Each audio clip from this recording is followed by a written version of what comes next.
wind-swept jaws of Rhinos Pass stands the Three Shire Stone. One pace either way and you're in Cumberland, Westmoreland or Lancashire. According to the common idea of the County Palatine, there ought to be a bunch of dirty mill chimneys inside somewhere.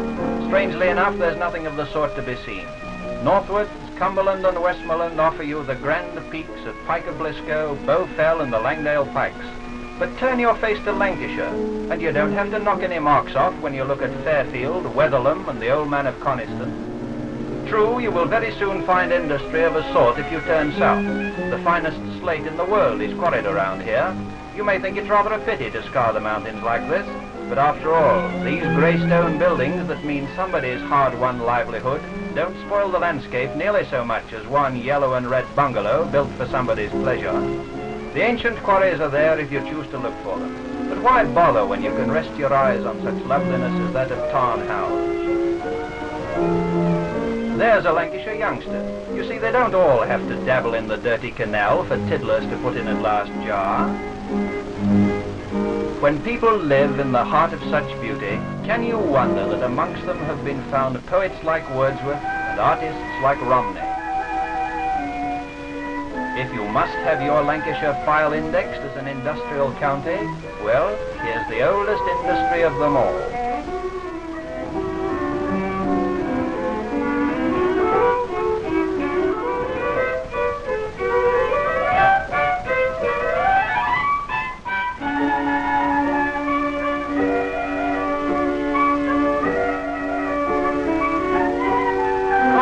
Hasn't changed much since the days when yarn was spun in the homes of the cottagers. Here's a house with one of the old spinning galleries.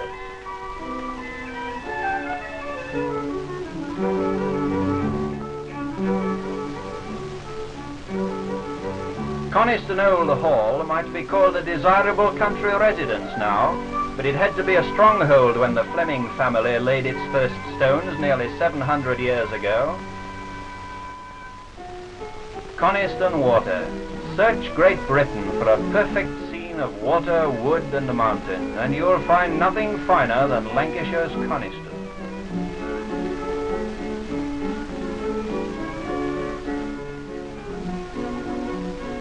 Hawkshead has changed a little since Wordsworth went to school there, but they can still show you where he cut his name in the schoolroom.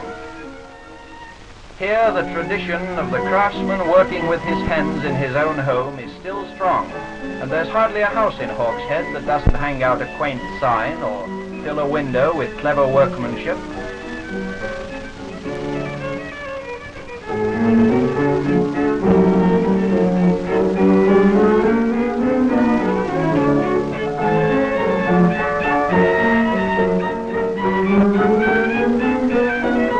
She doesn't have to be in any hurry. It'll be all there just the same if she comes back next year to finish that picture. This isn't just a little corner of Lancashire. You could wander in it for months and still be finding new beauty. Here's Esthwaite Water, for instance. Of course, there was an ancient Lake District woman who couldn't see what everybody went into raptures about. She said, "There's nought to see but hills and trees and water." She was quite right, of course, but what a glorious mixture that can be. Few people have discovered the tract of country that lies between Coniston and Windermere, where the sister valleys of Grisdale and Dale Park meet in the lovely Vale of Raslet.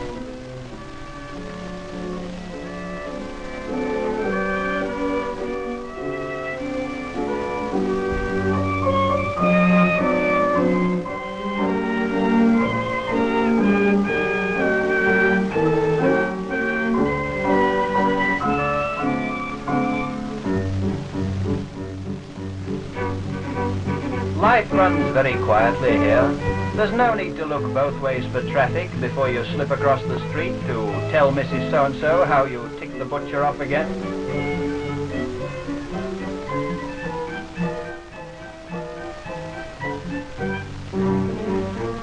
Eastward over the ridge lies Windermere. It may not be strictly true to call this one of the Lancashire lakes, since the mere itself lies in Westmoreland. But 3/4 of the shoreline is Lancashire ground, and after all, it's the setting that shows off the jewel. In other words, although it's Westmoreland's water, it's Lancashire's hills and trees.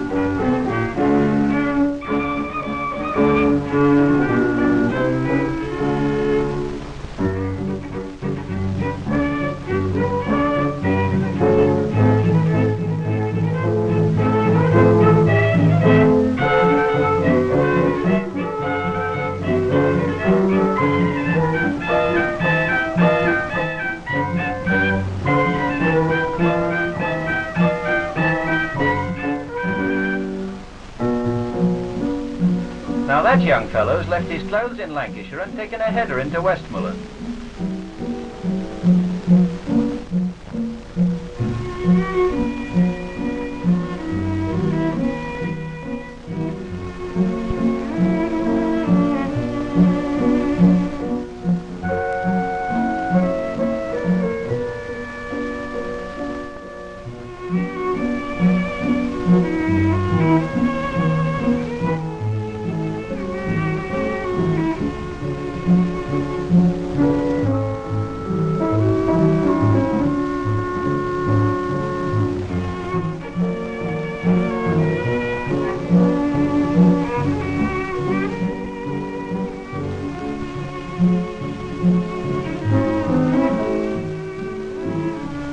The waters of Windermere say goodbye to Westmoreland at Newby Bridge, and the Leven carries them down to the sea through wooded gorge and valley that just waits for some Lancashire poet to sing its song, as Wordsworth immortalized the Vale of Duddon. The name of Cartmel is probably known to most of you. Some, of course, will know what the guidebook has to say about King Egfrid and the Austin canons who founded its priory. It's sad to think that a great many more must remember Cartmel as the place where they backed so many losers last Whit Monday.